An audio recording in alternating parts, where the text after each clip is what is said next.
शर्मा जी नमस्कार। नमस्ते। शर्मा जी, आजकल विपक्ष के जो नेता हैं उन पर ईडी और सीबीआई के छापेमारी चल रही है बराबर। अब ये सरकार की कहें या क्या है इसमें, और क्या कानून है इसमें मनी लॉन्ड्रिंग के बारे में बताइए। देखिए, मनी लॉन्ड्रिंग जो है अंतर्राष्ट्रीय यूएनओ के रेजोल्यूशन से ये भारत में ही नहीं कई देशों में बनाया गया है। सबसे पहले 23 फरवरी 1990 को यूनाइटेड नेशन ने यस 17/2 रेजोल्यूशन जनरल असेंबली में अडॉप्ट किया और उसमें ये मांग किया गया कि भाई जो माफिया लोग हैं इस धन को कब्जे में रखते हैं, उसका गलत इस्तेमाल करते हैं, खास करके ड्रग के मामले में, तो इसको रोकने के लिए ये कानून बनाया जाए। तो उसके बाद में फिर 8 जून से लेकर के 10 जून तक 1998 में ये है यूनाइटेड नेशन में आम सभा हुई और इसमें सर्वसम्मत से पास किया गया कि इस पर कानून बनाया जाए। तो भारत में 98 में ही ये कानून बनाया गया, संसद में पेश किया गया। उसमें कुछ कमियां थी तो ड्राफ्ट कमेटी को भेज दिया गया, स्टैंडिंग कमेटी को, और फिर वाजपेयी जी के सरकार ने 2002 में prevention of money laundering act 2002 पारित हुआ, जिसको हिंदी में धन शोधन का कानून कहते हैं।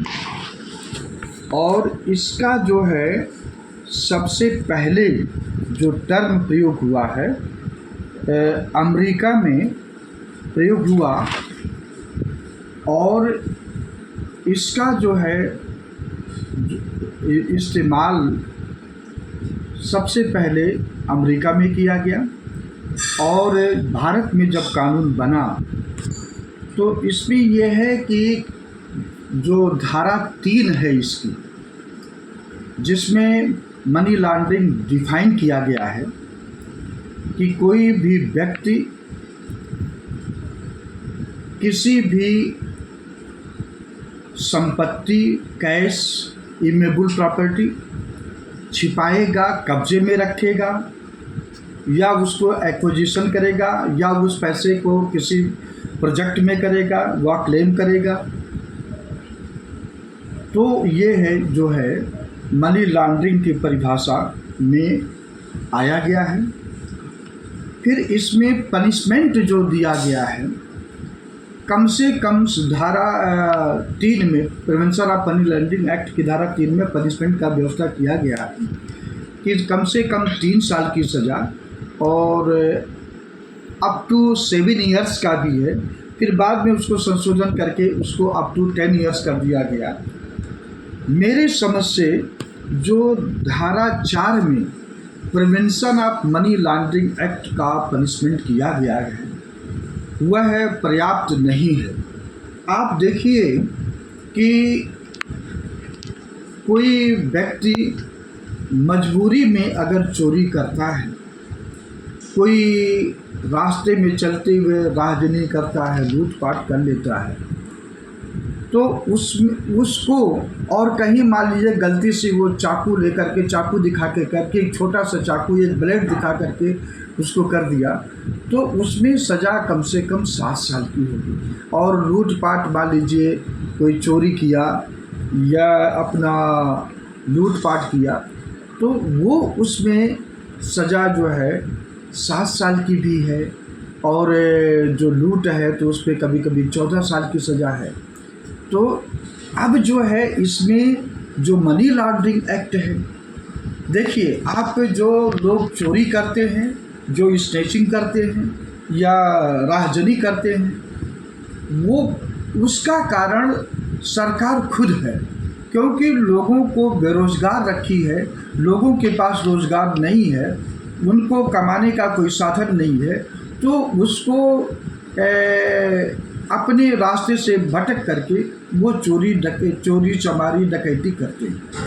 लेकिन जो साधन संपन्न लोग हैं, व्यापारी हैं, आईएएस अफसर हैं, आईपीएस अफसर हैं, बड़े बड़े नेता हैं, उनके घरों में करोड़ों अरबों की प्रॉपर्टी मिलती है। उनकी क्या मजबूरी है जो ऐसा कर रहे हैं? एक जो युवक है, बेरोजगार है, उसकी मजबूरी है कि हम घर का पालन पोषण कर काम कैसे क्या करें, वो अपना करता है। लेकिन जो बड़े बड़े व्यापारी हैं, अभी आज का पेपर में आया है कि कल का उसमें जूता व्यापारी है आगरा का, उसके तो लगभग 100 करोड़ जो है प्रॉपर्टी मिली है और 60 करोड़ का नगद मिला हुआ है। इसी प्रकार पीयूष जैन थे, उनके यहाँ 207 करोड़ का 7 मई 2023 को 207 करोड़ का अपना रिकवरी हुआ था। फिर इसी प्रकार में जो है अपना अभी जो इलेक्शन चल रहे हैं 4,650 करोड़ काला धन की रिकवरी हुई है। 2019 में 3,475 करोड़ की रिकवरी हुई है। तो ये पैसा जो लोगों के पास मिल रहा है, इनके शिवराज सिंह चौहान थे तो उनके यहाँ कई बार अफसरों के यहाँ जो छोटे कर्मचारियों के यहाँ छापा पड़ा है तो करोड़ों करोड़ों की संपत्ति मिली है। और ऐसे बहुत सारे अफसर हैं जिनके संपत्ति मिल रही है।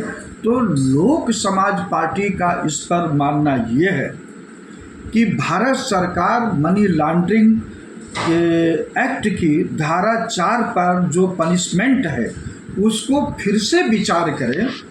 अगर कोई नौकरशाह है जिससे आईएएस आईपीएस, फिर गवर्नर, फिर उसके बाद में नेता जो कैबिनेट मिनिस्टर हैं, स्टेट मिनिस्टर हैं, चाहे सेंटर के या राज्य के, अगर ये लोग मनी लॉन्ड्रिंग में पाए जाते हैं तो इनको मैं समझता हूँ भारत सरकार कम से कम उम्र कैद की सज़ा का प्रावधान करे।